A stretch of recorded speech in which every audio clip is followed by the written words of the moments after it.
So you have a push, and a straighten here to pop it off. That's gonna strip that grip and bring us into a position that looks a lot like a split squat or the so-called headquarters position. Now is your chance to knee cut, move your weight past your partner's legs and up into a good pin position. Today, let's take a look at a very fundamental issue that faces you whether you're doing gi or no gi, and that's a pesky and very annoying De La Riva guard. When your partner locks in on a De La Riva guard, it can be very difficult to simply pass right from there. So what is the protocol for disentangling a De La Riva guard, and then what are you supposed to do next? Well, first let's look at the central issue around a De La Riva, whether we're talking about gi or no gi. When we're standing here, the partner begins the action of wrapping. Essentially, what your partner wants to do through this connection is to turn your knee. Okay, the more he can turn my knee in this direction, the easier it is for him to start to off balance and start to get us with our back exposed. Okay, that's one direction your partner can take you. Okay, another direction, once you start to turn this way, they can start to push you backwards and knock you down and get you to a place where you're down on your hip. And then it's much easier to invert and for them to get their legs between your legs, start to expose your back. All right, so both of these are no good. When we're faced with a De La Riva, we're going to focus on a couple of things. Number one, because we know our partner wants to turn our knee this way, we're always going to focus on turning our knee the other way. It's not always that easy to do, just pushing knee against knee.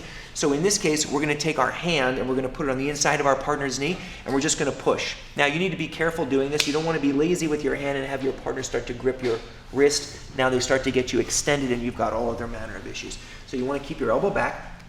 You're going to find a purchase here, and you're going to push. As you go to push, that's going to lower your partner's knee. Then you can start to turn your knee in the direction that you want it to go. Now, clearing your partner's hook. Sometimes it's not that easy to just straighten your leg. So we're going to take our left hand off of our partner's leg for just a moment, and we're going to quickly knock our partner's heel so that it clears their toes off of our leg. At the same time, we're going to straighten our leg out. So you have a push, and a straighten here to pop it off.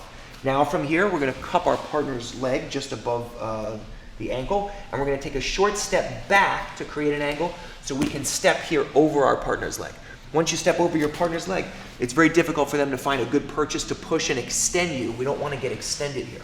So once we stuff it, now we're in a position where we can start to cut. You're going to take your leg and you're going to slide everything out to your left side. Right now the right leg is here. We're going to take the right leg across the body. That's going to strip that grip and bring us into a position that looks a lot like a split squat or the so-called headquarters position. Now from here, your hand is going to come through. Your goal is to get your hand here, forearm on your partner's hip, punch your arm through, hold the shoulder. You can start your action of knee cutting in whatever way you prefer. Some people like to go backwards, some people prefer to go forwards, and then you're done having passed. Okay, so from the opposite angle here, a different angle.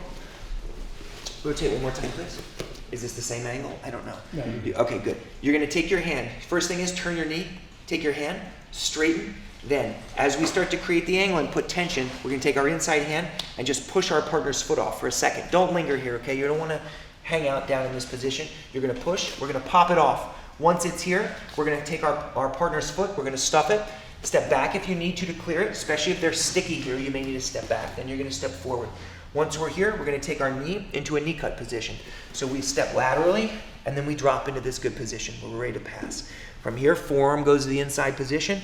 You're going to dig your arm through. If your partner is framing high, you may need to go under your partner's arm. If your partner's arm is low, you might have a chance to come through and underhook. They're both good. Now you're going to find your partner's elbow as they go to post and push and do all of these things. Now is your chance to knee cut. Move your weight past your partner's legs and up into a good pin position. So, as with so many things in jiu-jitsu, gi and no gi, if you understand what the problem is, you can start to discover what the solution is. The main issue here has to do with the orientation of our knee and those sticky grips on our partner's legs. If you can do a good job of clearing those off, then you have a chance to pass the guard, get past your partner's sticky legs into a place where you can actually start to work. Thank you so much for watching. If you have questions, please let us know in the comments below. We've also, down in the description, we've got some links to the things that we've been up to. See you soon.